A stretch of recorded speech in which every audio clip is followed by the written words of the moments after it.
नमस्कार। कैसे हैं आप सभी? तो बात कर लेते हैं एनसीईआरटीज़ की। किस तरीके से आप उपयोग में लाएं, इस्तेमाल करें इसको किस तरीके से इसमें शुरुआत करें पढ़ने की, और कैसे इसको, सबसे इम्पोर्टेंट है इस्तेमाल, यूज़ कैसे करना है, कैसे इसको पढ़ना है। ठीक है, तो सपोज दैट अगर आप देखो एनसीईआरटीज़ शुरू कर रहे हैं पढ़ना, तो किस तरीके से आप पढ़ेंगे इसको यही मैं एक्सप्लेन करना चाह रहा हूँ। कि देखिए, मैंने एग्जांपल के लिए एक बुक ली है जो कि अभी मैं जिसको रीड कर रहा हूँ, मतलब जिन बुकों को रीड कर रहा हूँ जिस सब्जेक्ट की, तो वो पॉलिटी है, मेरी फेवरेट भी है। ठीक है तो ये है 6th क्लास की एनसीईआरटीज़। ठीक है, और देखो, इसको सबसे पहले पढ़ने का तरीका ये है कि इसका आमुख पढ़िए।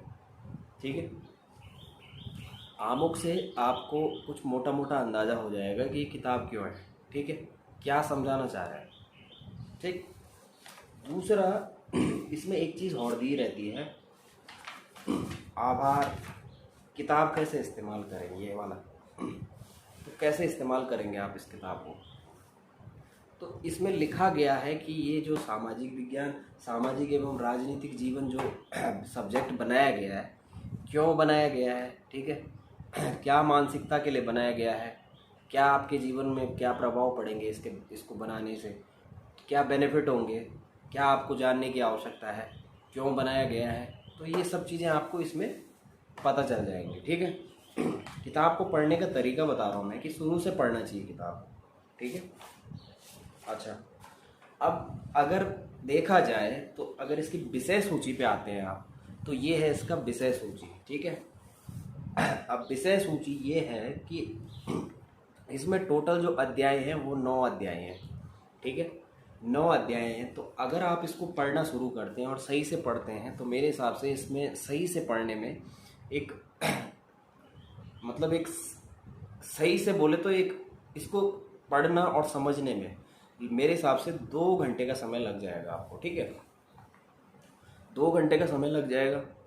आप 2 घंटे इसको पढ़िए, फिर 2 घंटे इसको दोबारा रिवाइज करिए। अगर आपने ये 2 या 3 बार पढ़ ली तो मेरे हिसाब से आप भूल नहीं पाओगे फिर। ठीक है, आपको ये याद हो जाएगी, क्योंकि बहुत इजी बुक है।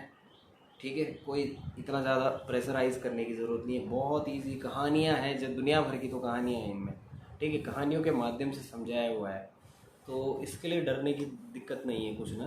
एनसीईआरटीज़ इतनी ज़्यादा हैवी मटेरियल है नहीं इसमें। ठीक है, मतलब एक बेसिक सी चीज़ें हैं जो 6th क्लास के बच्चों को समझाई जाती है। एक बेसिक सा कॉन्सेप्ट है, देखो ये समझना हमारे लिए बहुत अनिवार्य है। ठीक है, जो कि छोटी क्लासों में अगर आप लोगों ने नहीं पढ़ा है ये, तो अब पढ़ने की आवश्यकता है। ठीक है, समझने की आवश्यकता है। अगर यूपीएससी का एग्ज़ाम देना है तो उसके लिए आवश्यक हो जाती है। ठीक, तो इसकी अगर विषय सूची देखी जाए और इसकी जो चैप्टर के जो नाम देखे जाए, तो देखिए इन नामों से ही प्रश्न बनते हैं।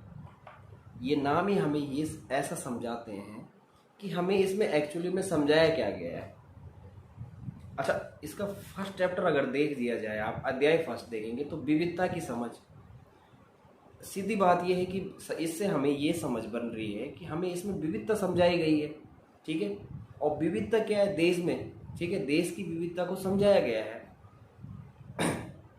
मतलब इस समझ पे हमें काम करना है। ठीक है, किस तरीके से हमारे देश में विविधता है। अब मैं बोल तो रहा हूँ, आपका जो क्वेश्चन है वो इसी से बन रहे हैं। अगर विविधता की समझ पहला चैप्टर है, तो आप ये समझिए कि विविधता क्या है, क्यों है भारत में विविधता, इसके क्या लाभ हैं, क्या हानि है, क्या क्या मतलब क्या प्रभाव पड़ सकते हैं इसके जीवन में। तो ये सब चीज़ें आप क्वेश्चन यहाँ से भी बना सकते हैं। दूसरा चैप्टर है विविधता एवं भेदभाव। तो भेदभाव क्यों है, क्वेश्चन तो वैसे ही बन रहे, क्यों है भेदभाव, क्या है ये भेदभाव। ठीक है, इस तरीके से आप इसको पढ़ना शुरू करें। ठीक है, अभी देखिए सरकार क्या है, अब तो तीसरा अध्याय है सरकार क्या है। तो क्या है सरकार, कितने प्रकार की होती है सरकार, सरकार के अंग कितने होते हैं। तो इस तरीके से मैं ये बता रहा हूँ कि सीक्वल में इस तरीके से पढ़ना क्या होता है। देखो, चैप्टर का जो नेम है, तो चैप्टर का नाम है, देखो उसी से कई तरह के क्वेश्चन माइंड में आ रहे हैं। इस समझ के साथ हमको इस किताबों को पढ़ना है, और टारगेट फिक्स कर लीजिए कि मुझे आज इसी किताब को पढ़ना है, कल मैं आज कोई और किताब, अन्य किताब कोई देखूंगा ही नहीं। अगर आप एक टारगेट फिक्स कर देंगे कि मैंने इसके 9 के 9 अध्याय 2 घंटे में ख़त्म करने हैं, उसके लिए मुझे कोई डिस्टर्ब नहीं करेगा, कोई डिस्टर्बेंस नहीं चाहिए, फ़ोन नहीं चाहिए, कुछ नहीं चाहिए। फ़ोन को साइलेंट मोड में डाल दीजिए, ठीक है, फ़ोन इस्तेमाल मत कीजिए, क्योंकि अगर फ़ोन इस्तेमाल कर लेते हैं तो किताबों से ध्यान हट जाता है, ठीक है। तो इस चीज़ को समझिए, एक समझ बनाइए, विषय सूची को देखिए। जब आपकी विषय सूची में समझ बन जाएगी कि समझ क्या है एक्चुअली में, चैप्टर में है क्या, ठीक है, तो ये खाली एक बेसिक सा वीडियो मैंने आप लोगों के लिए बनाया था कि इसको समझना कैसे है, ठीक है, कैसे समझें इसको कि ये किताब क्यों है, क्या क्या समझाना चाह रहे हैं इसमें, हमें क्या समझाया गया है, हमें क्या मानसिकता बनानी है हमने अपनी, ठीक है। तो ये है इसका मेन मोटिव। तो इस तरीके से पढ़ाई करिए, एक टारगेट फिक्स करिए कि 9 के 9 अध्याय करने हैं पूर्ण। तो जब इस तरह का कोई टारगेट फिक्स होगा आपका, तो मेरे हिसाब से ये आपको बेहतर समझ में आएगी। और दूसरी बात, इसके अंदर एक कलरफुल जो बॉक्सेस बने हुए हैं उनमें कुछ बातें हैं, कुछ इंपॉर्टेंट बातें हैं, उन पॉइंटों को नोट करिए, क्योंकि वो मेरे हिसाब से मोस्ट इंपॉर्टेंट होने वाले हैं। तीसरा है इसमें क्वेश्चन आंसरिंग है, तो इसमें क्वेश्चन ऑटोमेटिक है, आपको बनाने की आवश्यकता ही नहीं है इनमें क्वेश्चन। इसमें क्या सारी एनसीईआरटीज में क्वेश्चन आंसर है, तो उन क्वेश्चन आंसरों को सॉल्व कीजिए, ठीक है। साथ ही जैसे 2 घंटे पढ़ाई कर ली, 2 घंटे इसको दोबारा रिवाइज कर लिया, उसके बाद इसके जो क्वेश्चन आंसर है उनको सॉल्व करने का प्रयास कीजिए। यार मैक्सिमम 7-8 घंटे तो पढ़ना पड़ता ही है, ठीक है। तो 7-8 घंटे का टारगेट फिक्स करके चलिए कि आज ये किताब पढ़नी है, 2 घंटे में ये पढ़नी है, 2 घंटे में रिवाइज करनी है, और 2 घंटे हमने इसके क्वेश्चन आंसरिंग को सॉल्व करना है।